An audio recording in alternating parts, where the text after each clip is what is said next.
Okay, so welcome to our enlightening talk. And today we will share something about this sutra of Master Choa entitled Creative Transformation, okay, for spiritual practice. Okay, so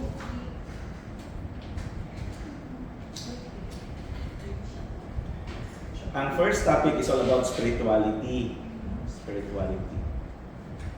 So, nag-ingon dire, spirituality is a way of life. It is not just doing meditation.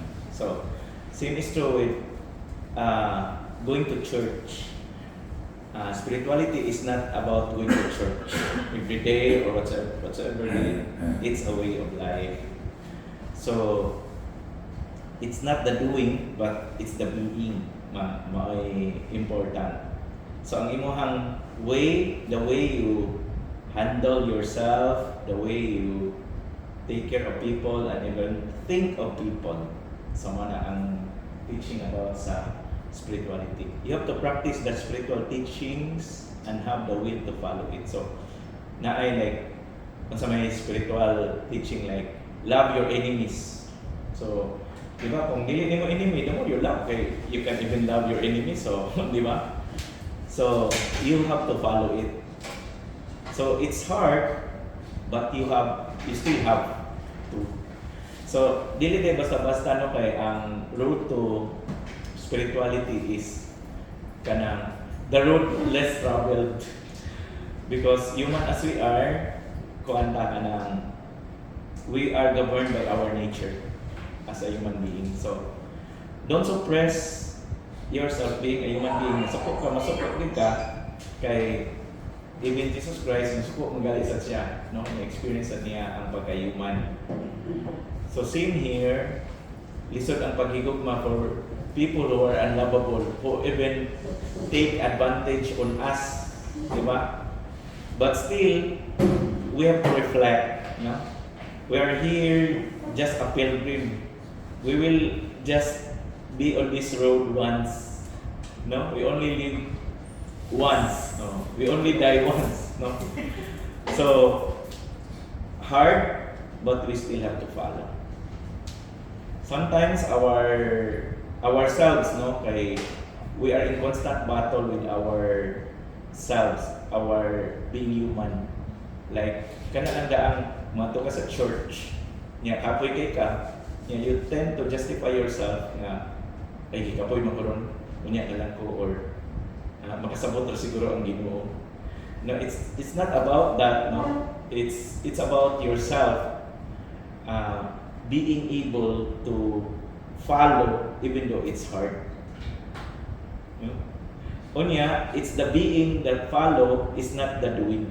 Kaya nguban man naka-follow na ko mo ni maka-create o kuan sa tao ka ng mahimo kang new Pharisee, mahimo kang self-righteous. Kaya ang imong gikuan naka-follow mo ko ani, nag-tight man ko. Sumagod sa katong sa Bible nga doon ay Pharisee nag-ampo siya na Lord, I am thankful to you nga I am not like this person nga tax collector. Ako nag-tithes ko nimo, nag-do good ko, nag-pray ko. Iyang gibos ang iyang self, ang iyang giingon ang Ginoo nga those who exalt themselves will be humbled and those who humble themselves will be exalted. Di ba kay? It's not what you do, but what's in your heart. Di ba? So, kung makakita tag mga tao or we can experience sa mga situation nga eventually ang si Lord may naghatag, no, kay we don't have any control of it. So, let us examine our hearts. So, ang atong hearts, even though we are not perfect, you should not strive to be as such. Just be yourself and re-examine, how you can improve. Kay ang path sa spiritual is need to be introspective. Kay it is a lonely path man. Although we can meditate together, but the journey is inside of you. So imuha ni siyang journey. So mo na dapat self-introspective ang tanan. So, how was your relationship with God? Have you ever to control or to conquer yourself? Ningon nila na, if you conquer yourself daw, it is worth conquering 1,000 people. So, yourself could be the enemy or the friend. So, muna siya. People on spiritual path are not anemic. They must be sharp, strong, and courageous. So, dili basta-basta ang people nga ni walk ani nga path because they need to be sharp. Muna nga, usually, you will find wisdom and knowledge nga, may nagtulog na ko ani. Muna nga, that's the mere proof na doon na yung mga spiritual beings who are accompanying us always. Okay, muna nga, dili ta dapat ka na bitang mag-fret, mag-complain, being critical because those kanang angels who are with us, mas care man sa sila. Like, kana ka mamalikas, whatsoever. Mas care ang mga angels that surrounds us kay kuan man na nila, maka-scare man na nila kana siya nga mga inana, kana mga words nga, mga toxic words. So, being spiritual means being powerful. Powerful in the sense nga inner power, no? Doon na kay self-control, inner power. Dynamic, it means nga you are flexible, you are kanakamo ka mo bend from time to time, you are able to adjust. So it doesn't mean nga nagpaubos ka, it means nga ubos ka. No? Being humble is not thinking less of yourself, but thinking of yourself less. No? Kanya, being also intelligent. So, mao ni ang taas na to even the angels because kita gaantag free will and intellect. Ang angels wala sila no ani. Being human, mao na nga doon na tayo free will ug intellect.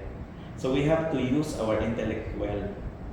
Sometimes we need to balance no our head and our heart.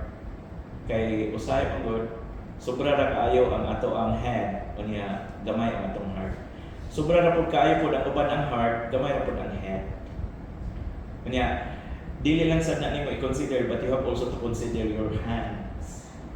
So, ang uban, sobra na sila head, na sila heart, pero ang ilang hand wala. Meaning, nagsigar start pray without doing, lifting a finger to help. Di ba? So, a simple kind word could be a help. Di ba? A simple forgiveness could be a help. I remember one story nga, kung nagali wala mo smile niya, maambak na siya sa padong siya maghikog niya kung panalitan wala mo smile niya masugatan padong sa venue nga asa siya maghikog na siya, and there was one person who smiled. That's why wala madayon ang iyang paghikog. So your smile could mean something to others. It might be just a very small gesture nga imong himuon pero dako na kayo for others. So sometimes, or most of the time, the spiritual path is lonely. So lonely din ang spiritual path. It is your own one. You have to pray on your own. You have to recollect what you have done. Examine your hearts on your own. Diba? Your spiritual progress depends on your clarity of thought and sharpness of mind. That's why you need to feed your mind with good things, with kanang healthy things, healthy thoughts, aron ka doon ay clarity. Sometimes we are crowded with so many anxieties of life and we forget what matters. Para sa uban nga, they are so geared towards their problem, nga inigdaing tuhog nila, ang lagyan na problem, nagmata na po nila problem, so they are clouded, their thoughts are clouded. When you are in a spiritual path, actually, you will be enlightened because there is an energy who will enlighten you and eventually guide you what matters most. You might end up working all throughout the day with little progress, whereas when you are with God during that day, little effort could mean a good result. Naidagan ng mga situations. So do not get stuck, do not freeze, just keep on moving. Money ang way that we need to be in this path. Just continue moving and eventually light will show the way. The standard for a person on the spiritual path is high. So karon nga naa mo spiritual path, actually you will be persecuted by others. You will be looked down, you will be ridiculed.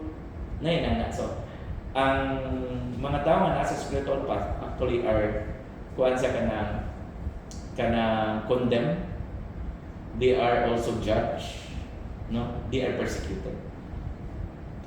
Mo na nga, upon knowing it, you will just have to smile because that's part of your journey. That's why people will appear, mga undesirable people will appear because in the spiritual path, actually, it's not a smooth ride. Okay, there is a struggle between being human and being spiritual. What cannot be done by ordinary people can be done by you. Because with God, nothing is impossible. That's why we need to constantly ask God's guidance and power. No? To forgive others, nga in our human nature, knowing sa gravity sa iyang nahimo, you cannot forgive. But with God, you can. So, you have to be courageous in the spiritual path. Kinahanglan siya courage kay eventually ma-discourage man ta. Like panalitan doon na kay Won, ingon nila na people in a spiritual path kuno are wounded souls. Wounded souls that keep on trying, keep on moving towards the path. Unya, kung wala kay courage, actually you will be discouraged, eventually dili na kang continue. And ano siya, like sa samad, kung luhunaran ang samad, there will be pain at first.